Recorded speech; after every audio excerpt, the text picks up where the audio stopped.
হরে কৃষ্ণ। ভগবানের সব থেকে প্রিয় বৃক্ষ হলো তুলসী বৃক্ষ। যারা আমিষ ভক্ষণ করে তারা কি তুলসীর মালা ধারণ করতে পারবে কিনা, আবার তুলসীর মালা ধারণ না করলে কি ভক্ত হওয়া যাবে না? যারা তুলসীর মালা পরে থাকে বা ধারণ করে কণ্ঠে, কয় প্যাচ তুলসীর মালা ধারণ করা উচিত এবং ধারণ করার সময় কি মন্ত্র উচ্চারণ করা উচিত, আজকের এই পর্বে আমরা সেই প্রসঙ্গে জানার চেষ্টা করব। প্রত্যেক সনাতনীর আজকের এই গুরুত্বপূর্ণ তথ্যগুলো জানা প্রয়োজন। সকলকে স্বাগতম জানাচ্ছি আমাদের এই ধর্মীয় তথ্যমূলক চ্যানেলে। আমরা চেষ্টা করি এরকমই সনাতন ধর্মের ধর্মীয় তথ্যগুলোকে আপনাদের সাথে উপস্থাপন করতে, শেয়ার করতে। তাই আসুন আগামী কিছুক্ষণ সময় একসঙ্গে ধৈর্য ধরে আজকের এই তুলসী মালা ধারণ প্রসঙ্গে গুরুত্বপূর্ণ তথ্যগুলো জেনে নেই। আশা করছি আজকের এই তথ্যগুলো আপনাকে অবশ্যই সমৃদ্ধ করবে। ভালো লেগে থাকলে অবশ্যই একটা লাইক করে কমেন্টে জয় তুলসী দেবীর জয় একবার হলেও লিখে যাবার অনুরোধ জানাচ্ছি। দেখেন, বলা হয়েছে তুলসী বৃক্ষ সর্বশ্রেষ্ঠ। পৃথিবীতে যত প্রকার তীর্থ বিদ্যমান, মানে বৃক্ষ বিদ্যমান, সব থেকে শ্রেষ্ঠ বৃক্ষ হচ্ছে তুলসী বৃক্ষ। কেন? এর যে আধ্যাত্মিক গুণ, স্বয়ং তুলসী মহারানী থেকে এই তুলসী বৃক্ষ এসেছে। বৃন্দাবন কেন বলা হয়? যেখানে তুলসী দেবী অবস্থান করে, তুলসী বৃক্ষ অবস্থান করে যেখানে, সেখানটাকেই বৃন্দাবন বলা হয়। কেন? তুলসী দেবীর একটা নাম হচ্ছে বৃন্দা দেবী। সেই তুলসী বৃক্ষ হচ্ছে ভগবান বিষ্ণুর চারজন স্ত্রী, লক্ষ্মী দেবী, গঙ্গা দেবী, সরস্বতী এবং বৃন্দা দেবী বা তুলসী দেবী। সেই তুলসী মহারানী ভগবানের অত্যন্ত প্রিয় বলা হয়েছে। যত বৃক্ষ রয়েছে বাড়িতে, প্রতিদিন যদি কোনো ব্যক্তি একটা তুলসী মানে বৃক্ষের পরিচর্যা করতে পারে, তবে বলা হয়েছে তার সংসারে কখনো দারিদ্রতা আসে না। হয়তোবা ভগবানের সেবাটা ঠিকভাবে করতে পারে না ব্যস্ত ব্যক্তি, কিন্তু যদি কখনো তুলসী বৃক্ষে মানে রোপণ করে, পরিচর্যা করে, জল সিঞ্চন করে, এতেই বলা হয়েছে সে ব্যক্তি ভগবানকে সেবা করার সমান ফল প্রাপ্ত করবে। এতটা মহিমাপূর্ণ করে রেখেছে এই তুলসী বৃক্ষকে। সেজন্য প্রত্যেকটা সনাতন ধর্মাবলম্বীদের বাড়িতে একটা করে হলেও তুলসী বৃক্ষ থাকা আবশ্যক। এবং শুধু থাকলেই হবে না, বাড়িতে যদি পরিচর্যা করা হয় তবে বলা হয়েছে সেই বাড়িতে শুধুমাত্র ভগবান বিষ্ণু নয়, মা লক্ষ্মী সহিত স্বয়ং ভগবান বিষ্ণু আনন্দের সহিত সেই বাড়িতে অবস্থান করে। আর যেখানে লক্ষ্মী অবস্থান করে সেখানে কখনো দারিদ্রতা আসে না, দারিদ্রতা পর্যন্ত দূরীভূত হয়। তাই তুলসী বৃক্ষের সেবা করা আমাদের সকলের একান্ত কর্তব্য। কিন্তু তুলসী মালাকে কেন এতটা প্রাধান্য দেওয়া হয়েছে? কেন তুলসীর মালা আমাদের কণ্ঠে ধারণ করা উচিত? মনে রাখবে, ভক্তের কৃপা ছাড়া ভগবান কিন্তু কৃপা করে না। সরাসরি ভগবান কাউকে কৃপা করে না। চাইলে ভগবান সবাইকে কৃপা করতে পারে, কিন্তু সরাসরি ভগবান কাউকে কৃপা করে না, কোনো মাধ্যমে কৃপা করে, হয়তোবা গুরুদেবের মাধ্যমে, নয়তোবা অন্য কোনো ভক্তের মাধ্যমে। তো তেমনি তুলসী মহারানীর ভগবান কৃষ্ণকে পেতে গেলে, তার কৃপা পেতে গেলে তুলসী দেবীর কৃপা আবশ্যক। ভগবান কোনো কিছু গ্রহণ করে না তুলসী বিহীন। আপনি ভগবানকে ভোগ নিবেদন করতে যাবেন, সেক্ষেত্রেও বলা হয়েছে তুলসী পত্রবিহীন ভগবান সেই ভোগ কিন্তু গ্রহণ করে না। যা কিছু ভগবানকে নিবেদন করেন তুলসী পত্র দিয়ে সেটা নিবেদন করতে হয়। ভগবান এতটা পছন্দ করে এই তুলসী দেবীকে, তাই তো যা কিছু নিবেদন করা হোক তুলসী বৃক্ষ আবশ্যক, তুলসী পত্র দেওয়া হয়। এমনকি যদি তুলসী পত্র না থাকে তখন কি করবেন? তখন হচ্ছে তুলসীর গুঁড়ো রেখে দেওয়া হয়, তুলসীর গুঁড়ো দিয়ে তারপরে নিবেদন করতে হয় সেই ভোগ। যদি তুলসীর গুঁড়ো না থাকে সেক্ষেত্রে মনে মনে হলেও একটা তুলসী পত্র, সে আপনি এক গ্লাস জল অর্পণ করবেন, সেক্ষেত্রেও তুলসী পত্র দিতে হয়। তুলসী পত্র না থাকলে মনে মনে হলেও তুলসী পত্র দিয়ে ভগবানকে নিবেদন করা হয়, না হলে কিন্তু ভগবান সেটা গ্রহণ করে না। তাই ভগবানের কাছে যেতে হলেও তুলসী দেবীর কৃপা আবশ্যক। সেজন্য ভক্তরা এই তুলসী কাষ্ঠের মালা ধারণ করে। এটা তো হচ্ছে একটা ব্যাখ্যা বললাম, কিন্তু প্রকৃতই শাস্ত্রে অনেক মাহাত্ম্য, এরকম অনেক শ্লোক বর্ণনা করা হয়েছে যা আমরা একটু পরে জানতেছি। তবে কেউ যদি তুলসী মালা পরে, সেক্ষেত্রে বলা হয়েছে পদ্ম পুরাণে, যদি কোনো ব্যক্তি তুলসী কাষ্ঠের মালা ধারণ করে অন্তিমে সে ব্যক্তির বৈকুণ্ঠে বাস হয়। ভগবানের ধাম চিন্ময় জগৎ হচ্ছে বৈকুণ্ঠ ধাম। আমরা এই জগতে ভাড়া বাসার মতো, ভাড়া বাসায় যেরকম থাকি আবার কিছুদিন পরে চলে যেতে হয়, ঠিক তেমনি এই জগৎটা হচ্ছে তদ্রূপ। কিছুদিন এসেছি আবার চলে যেতে হবে, কিন্তু আমাদের প্রকৃত আলয় হচ্ছে ভগবানের ধাম, ভগবত ধাম। তো যদি কোনো ব্যক্তি মহাপাতকীয় হয়, অনেক পাপিষ্ট ব্যক্তি, কিন্তু তুলসী দেবীর প্রতি ভক্তি রয়েছে, তুলসী সেবা করে, আরো সুন্দর একটা বলা হয়েছে তথ্য, যে বাড়িতে একটা তুলসী বৃক্ষ রয়েছে, যদি সেই বৃক্ষটা দেখতে খুবই সুন্দর হয়, সবুজ সতেজ হয়, বুঝতে হবে সেই পরিবারের উপরে লক্ষ্মী দেবীর কৃপা রয়েছে। যদি দেখেন তুলসী বৃক্ষটা বিনা পরিচর্যায় শুকিয়ে যাচ্ছে, মারা যাচ্ছে বিনা কারণে পরিচর্যাহীন ভাবে, তবে মনে করতে হবে সেই পরিবারের উপরে একটা নেগেটিভ শক্তি বিরাজ করবে, শীঘ্রই সেই পরিবারের দুর্ভাগ্য আসবে। তাই কখনো বাড়িতে তুলসী বৃক্ষ থাকলে পরিচর্যাহীন ভাবে যেন শুকিয়ে না যায়, খেয়াল রাখবেন। এটাকে অশুভ এবং অমঙ্গলের বলা হয়েছে। এবং যদি সেই ব্যক্তি মহাপাতকী হয় কিন্তু তুলসী সেবা করে, তুলসী কাষ্ঠের মালা ধারণ করেছে, সে ব্যক্তিও অন্তিমে বৈকুণ্ঠ লোকে যেতে পারবে, যেখানে গেলে এই জগতে আর আসতে হয় না। এই জগতে জন্ম মৃত্যু জরা ব্যাধি রয়েছে, কিন্তু ভগবানের ধামে সেখানে জন্ম নেই, মৃত্যু নেই, জরা নেই, ব্যাধি নেই, সেখানে চিন্ময় আনন্দ, শুধু শুধু আনন্দেই। এত আনন্দ যে মানুষ, আমরা হাঁটার সময় যেরকম হাঁটি, কিন্তু বৈকুণ্ঠ ধামে সবাই নৃত্য করে। তো সেই লোকে পর্যন্ত যেতে পারবে ব্যক্তি যদি কোনো ব্যক্তি তুলসী কাষ্ঠের মালা ধারণ করে।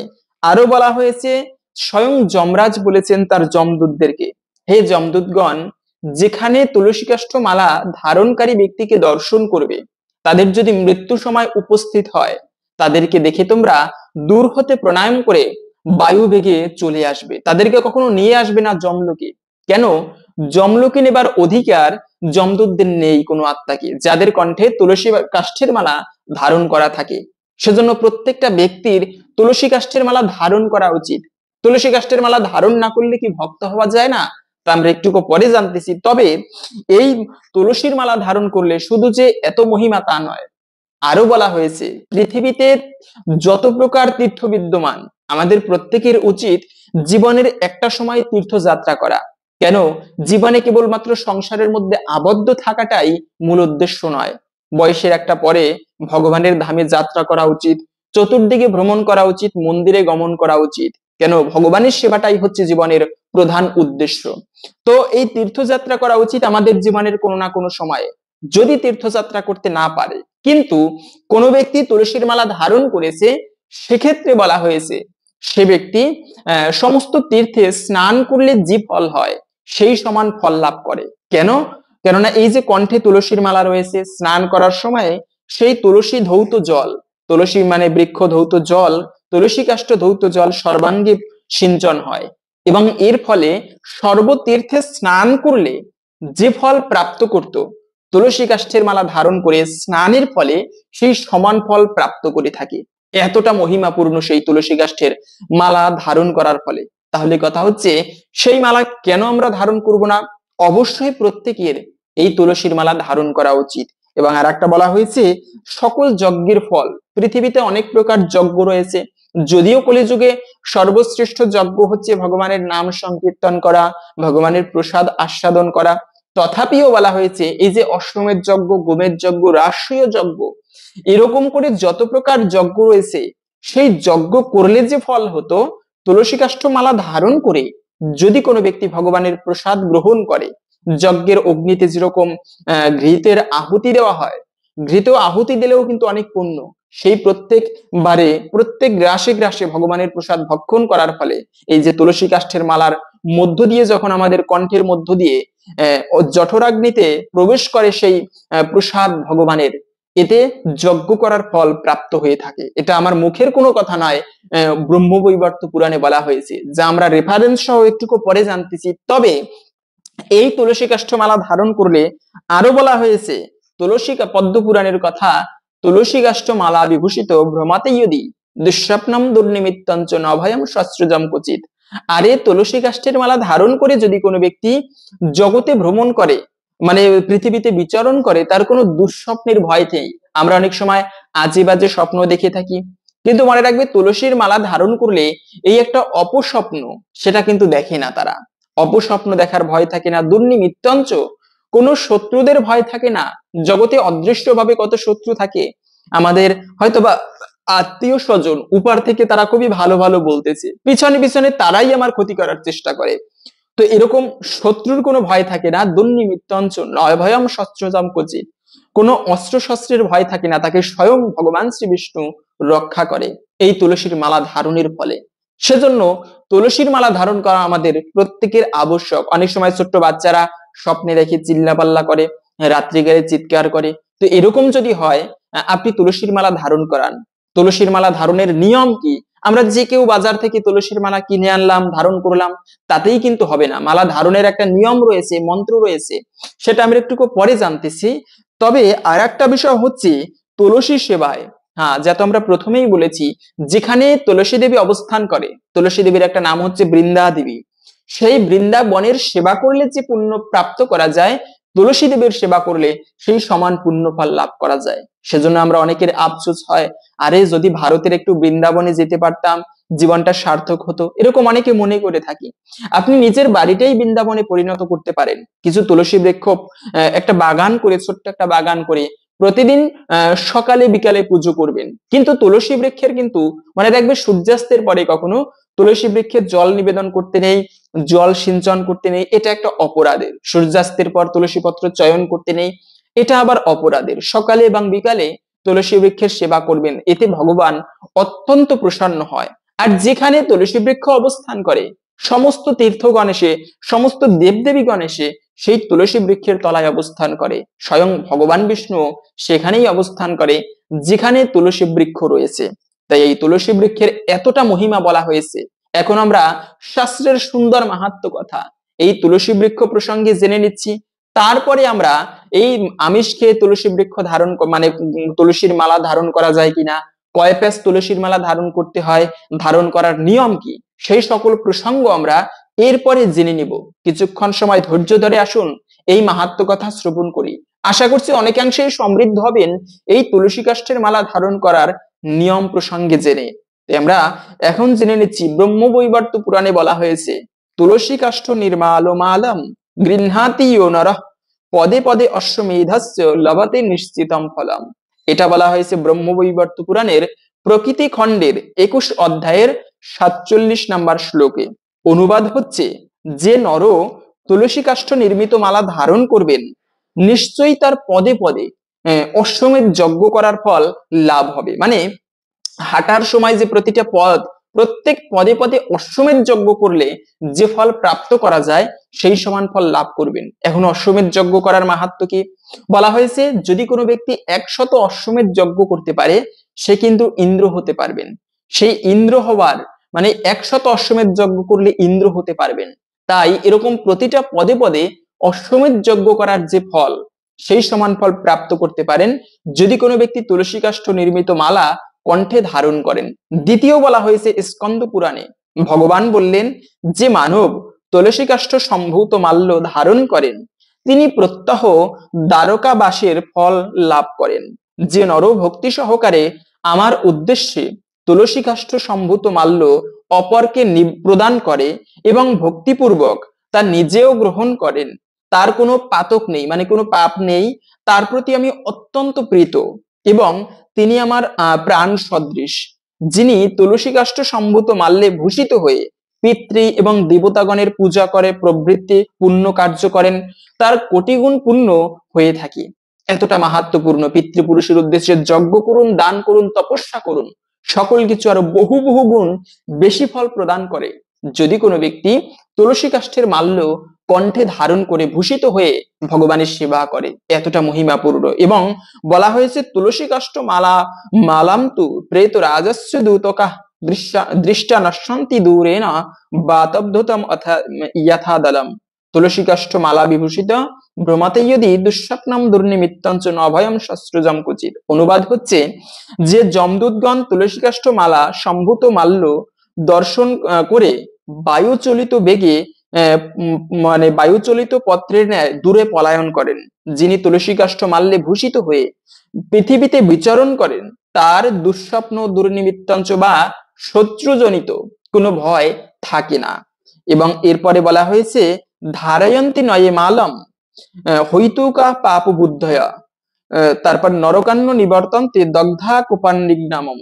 মানে হচ্ছে, যে সকল ব্যক্তি তুলসীকে পাপ বুদ্ধি লোক তুলসী মালা ধারণ না করে তারা হচ্ছে আমার কোপাগ্নিতে দগ্ধ হয় এবং তারা কখনো নরক থেকে প্রতিনিবৃত্ত হয় না। অতএব তুলসী মাল্য ধারণ করবে। স্কন্দ পুরাণের বিষ্ণুখণ্ড বলা হয়েছে এটা। মানে হচ্ছে, যদি কোনো ব্যক্তি পাপ বুদ্ধি সম্পন্ন ব্যক্তি তুলসীর মালা ধারণ না করে, তারা ভগবান শ্রীহরির কোপাগ্নিতে দগ্ধ হয় এবং তারা নরক থেকে কখনো উদ্ধার লাভ করতে পারে না। তাহলে এখন চিন্তা করেন তুলসী কাষ্ঠের মালা ধারণ করব কি করব না। যারা বিভিন্ন আমরা অজুহাত দেখাই, আরে তুলসী কাষ্ঠ মালা ধারণ করলে কি হয় এই সেই, তো এর থেকে চিন্তা করেন আপনি তুলসীর মালা ধারণ করবেন কি করবেন না। এবং এরপরে সবশেষে বলা হয়েছে পদ্ম পুরাণের স্বর্গখণ্ডে 47 অধ্যায়ের 45 নম্বর শ্লোক, যে তুলসী কাষ্ঠ মালাস্তু কণ্ঠস্থম বহতে তুই অপশ্য শৌচম অপন্নচার ভক্তা ইয়াতি হরির গৃহম। যে তুলসী কাষ্ঠমালা কণ্ঠস্থ বহন করে সে অশৌচ বা অনাচার হলেও হরির গৃহ মানে বৈকুণ্ঠ ধাম প্রাপ্ত হয়। এই ছিল মূলত তুলসী কাষ্ঠমালা ধারণ করার মহিমা। তাহলে প্রশ্ন হচ্ছে, সেই তুলসী কাষ্ঠমালা ধারণ যারা করবে প্রকৃত কোন নিয়মে তুলসীর মালা ধারণ করতে হয়। তুলসীর মালা ধারণের নিয়ম এখন আমরা জেনে নিচ্ছি। প্রথমত হচ্ছে, বাজারে কিন্তু অনেক তুলসীর মালা পাওয়া যায়, সেগুলো বিভিন্ন, বর্তমানে তো ভেজালের যুগ, আমি দেখেছি বাঁশ থেকে মালা তৈরি হয়, এগুলো তুলসীর মালা বলে চালিয়ে দিচ্ছে। আবার অনেক সময় বেলকাঠের মালা হয়, তারপরে হচ্ছে তুলসীর মালাও রয়েছে অবশ্যই, কিন্তু ভেজালও রয়েছে কিছু কিছু। আপনারা বিভিন্ন ইস্কন মন্দিরে পাওয়া যায়, গৌরীয় মঠে পাওয়া যায়, সে সমস্ত ভালো মন্দির থেকে অথবা নিজে তৈরি করতে পারেন তুলসীর মালা নিজের হাতে, এটা আরো ভালো। তো এভাবে করে তুলসীর মালা করেই আবার সরাসরি কণ্ঠস্থ ধারণ করলে এটা আবার অপরাধ। কেন? তুলসী মানে সেটা ভগবানের চরণে যাবে। প্রথমে তুলসীর মালা তৈরি করে ভগবান শ্রী বিষ্ণুর চরণে অথবা ভগবান শ্রীকৃষ্ণের চরণে নতুবা গৌরাঙ্গ মহাপ্রভুর চরণে অর্পণ করে নিবেদন করে প্রার্থনা করবেন, হে প্রভু, এই যে মালা তোমাকে নিবেদন করলাম, এই তুলসীর মালা আমার কণ্ঠে ধারণ করব, কৃপা করো যেন আমার মনটা পবিত্র হয়, চিরকাল যেন তোমার সেবা করতে পারি সঠিকভাবে, তুমি আমাকে কৃপা করো, তোমার ভক্ত করে নিও। এভাবে করে যার যেরকম আরতি সেভাবে প্রার্থনা করবেন। এবং একটা মন্ত্র রয়েছে, যখন কণ্ঠে ধারণ করা হয় তুলসীর মালা, সেই মন্ত্রটা আমি স্ক্রিনেও দিয়ে দিচ্ছি, আপনারা দেখে নেবেন। সেই মন্ত্রটা হচ্ছে তুলসী কাষ্ঠমালা ধারণ করার বিধি মন্ত্র। তুলসী কাষ্ঠ সম্ভূতে মালে কৃষ্ণ জনপ্রিয়ে বিভস্মি তামহম কণ্ঠে গুরুমাম কৃষ্ণ বল্লভম। অনুবাদ হচ্ছে, হে মালে, হে কৃষ্ণ ভক্তি দরয়িনে, হে তুলসী কাষ্ঠ সম্ভবে, আমি তোমাকে কণ্ঠে ধারণ করিতেছি, আমাকে কৃপা করে কৃষ্ণের প্রিয় পাত্র করো। এভাবে প্রার্থনা করে তারপরে কণ্ঠে তুলসী কাষ্ঠের মালা ধারণ করতে হয়। এ হচ্ছে তুলসী কাষ্ঠের মালা ধারণ বিধি। এবং কয় প্যাচ তুলসীর মালা ধারণ করতে হয়, অনেকের এরকম একটা প্রশ্ন থাকে যে কত প্যাচ তুলসীর মালা কণ্ঠে ধারণ করতে হবে। তো মূলত এটার কোনো শাস্ত্রীয় একেবারে ধরাবাঁধা বলা হয়নি যে 2 প্যাচ পড়তে হবে, 10 প্যাচ পড়তে হবে, নাকি 3 প্যাচ পড়তে হবে। তবে মূলত বৈষ্ণবেরা যেটা বলে থাকেন, 1 প্যাচ তুলসীর মালা ধারণ করা অনুচিত, উচিত নয়। আপনারা 2 প্যাচ, 3 প্যাচ, 4 প্যাচ, 5 প্যাচ অথবা যে যার যেরকম ইচ্ছা, অনেকে আছে অনেক বেশি করে তুলসীর মালা ধারণ করে, অনেক গৌরীয় মঠের বৈষ্ণবগণ মহারাজগণ সেভাবেও করতে পারেন। তবে আমার মতে সিম্পল ভাবে 3-4 প্যাচ, এর বেশি উচিত নয়, আবার 2 প্যাচের নিচে আসা উচিত নয়। অনেক বৈষ্ণবেরা আবার ইস্কন ভক্তরা এরকম বলে থাকি যে 3 প্যাচের মতো তুলসীর মালা পড়তে পারেন, বা 2 প্যাচ। যারা দীক্ষিত হয়েছে 3 প্যাচ মালা পরার উদ্দেশ্য হচ্ছে সত্যতম রজগুণ, এই 3 গুণের মানে প্রতিকৃতি বলা হয়েছে। আবার যে গুরুদেবের ভজনা করে, আমরা তো যুগল মূর্তির উপাসক, রাধাকৃষ্ণ এবং গুরুদেব এই 3 জনকে মানে বর্ণনা করে। এভাবে করে অনেকে 3 প্যাচ ধারণ করে। আপনি আপনার মানে ইচ্ছা অনুসারে ধারণ করতে পারেন যে কয় প্যাচ, তবে শাস্ত্রের ধরাবাঁধা নিয়ম বলা হয়নি, এবং 1 প্যাচ করা উচিত নয়। এখন কথা হচ্ছে, যারা আমিষ ভক্ষণ করে, আমাদের বেশিরভাগ সনাতনীরাই তো বলতে গেলে আমিষ ভক্ষণ করে থাকি, কিন্তু কথা হচ্ছে আমিষ ভক্ষণ করে এই তুলসীর মালা পরা যাবে কিনা। আরে যদি বলা হয় প্রভু একটুকু তুলসীর মালা ধারণ করবেন, ভগবান খুশি হবে, পুজো করতে গেলে তুলসীর মালা ধারণ করতে হয়, আরে আমি আমিষ ভক্ষণ করি, আমি তো মিথ্যা কথা বলি, আমি তো কি করে তুলসীর মালা ধারণ করব, এতে তো পাপ হয়। কোন শাস্ত্রে বলা হয়নি আমিষ ভক্ষণ করলে তুলসীর মালা ধারণ করা যাবে না, কোথাও বলা হয়নি মিথ্যা কথা বললে তুলসীর মালা ধারণ করা যাবে না। যে কোনো অবস্থায় তুলসীর মালা ধারণ করা যাবে, বরঞ্চ তুলসীর মালা ধারণ করলে শাস্ত্রে বলা আছে তার পাপ বুদ্ধি কমে আসে, সে শুদ্ধ হতে থাকে দিন দিন। তাহলে কেন পড়বো না তুলসীর মালা? এটা হচ্ছে একটা অজুহাত। এবং এদের জন্য শাস্ত্রে বলা হয়েছে, ধারয়ন্তি নয়ে মাদম হইতুকা পাপ বুদ্ধয়া নরকান্ন নিবর্তন্তে দগ্ধা কোপান্নিগ্নাহরে। মানে হচ্ছে যে হেতুবাদ পরায়ণ পাপমতী ব্যক্তি মালা ধারণ না করিয়া হরির কোপানলে দগ্ধীভূত হয় এবং তাদেরকে নরকে বাস করতে হয়।